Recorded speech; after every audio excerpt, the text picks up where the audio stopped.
সকাল সকাল চলে এসেছি দোকানে। আজ রবিবারের বাজার, ছেলে আসেনি, আমি একাই এসেছি।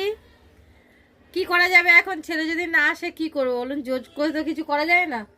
আজকে আমাদের এই পল্লীমঙ্গল ক্লাবে রক্তদান শিবির আছে, আমাকে বলেছে, নাম দিয়েছি আর ছেলেরও নাম দিয়েছি। রক্ত দিলে প্রেসার কুকার পাওয়া যাবে। সংসারে জিনিস কম আছে, যদি কেউ 5 লিটার 10 লিটার প্রেসার কুকার দেয় তাহলে রাজি আছি, নাহলে যাবো না। 1 লিটার 2 লিটার আমাদের ঘরে আছে, 10 লিটার আর 5 লিটার।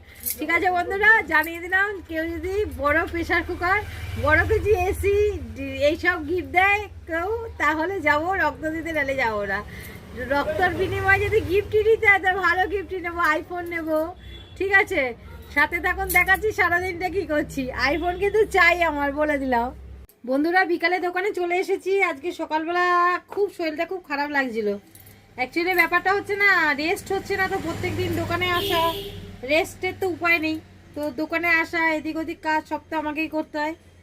তো দুপুরবেলা খুব শরীরটা খারাপ লাগছিলো, গিয়েই আজকে খেয়ে নিয়েছি। আজকে আমাদের রবিবার তো একটু মাংসই হয়। তো মাংসটা দেখছি ওর বাবা কষাচ্ছিল, তো আমি একটু কষা মাংস ভাতে নিয়ে একটুখানি অল্প একটু ভাত নিয়ে খেয়ে নিয়েছি। তা দেখছি আরও খিদে পাচ্ছে। তারপরে খেতে বাবুকে, আমার ছেলেকে বললাম যে তুই খেয়ে নে, ওর স্নানটাও হয়নি তখনও। ওর বাবা বাথরুমে যাবে, বাথরুমে ওর বাবার কাজ আছে। আজ আমি ভেবে রেখেছিলাম যে গিয়ে রান্নাঘরটা পরিষ্কার করবো আর কতগুলো জামকাপড় আছে কাচবো।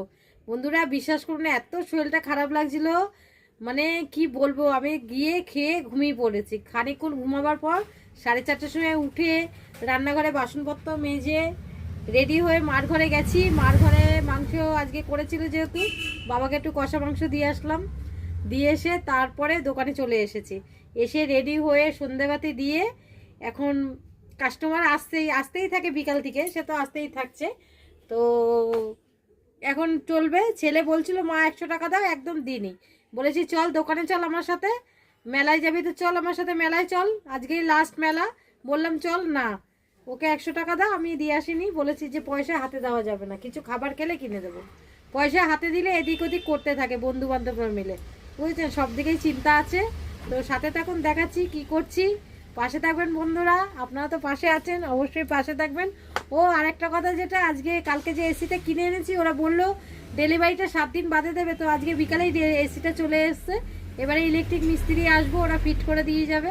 কেন এই কারণেই এখন কিনে নিলাম, এরপরে যদি আমি গরমকালে কিনতে যাব তাহলে মানে ফিটিংয়ের লোক পাওয়া মুশকিল, ইলেকট্রিকের লোক পাওয়া মুশকিল। গরমকাল সবারই প্রয়োজন, সার্ভিসিংয়ের লোক পাওয়া মুশকিল। তার কারণেই এখনই করে নিচ্ছি। কেন এই গরমকাল তো বুঝতেই পারছেন, অলরেডি গরম পড়ে গেছে, আর কদিন বাদেই প্রচুর গরম থাকে আমাদের কলকাতায়। যারা এখানে আছে সাধারণত জানোই। তো আমার দোকানে এসি লাগাইনি, ঠাকুর ইচ্ছা নিচটা এখনও ঠান্ডা আছে। তো পরবর্তীকালে দেখছি, আমার নিয়ে অত চাপ নেই, আমার মা বাবার জন্য চিন্তা করতে হচ্ছে। সাথে থাকুন, দেখাচ্ছি বন্ধুরা। গুড নিউজ, এসি চলে এসেছে মা বাবার ঘরে। আজকে ডেলিভারি হয়ে গেছে, ওরা 7 দিন বলেছে, আজকেই দিয়ে দিয়েছে। আর দেখতে দেখতে রবিবার শেষ, যাবো একটু মেলাতে, আজকেই লাস্ট। তা বিশেষ কিছু বলার নেই, এখানে ভিডিওটা শেষ করলাম।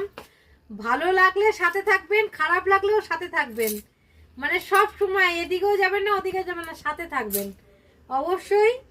শুভরাত্রি, good night, tata, love you.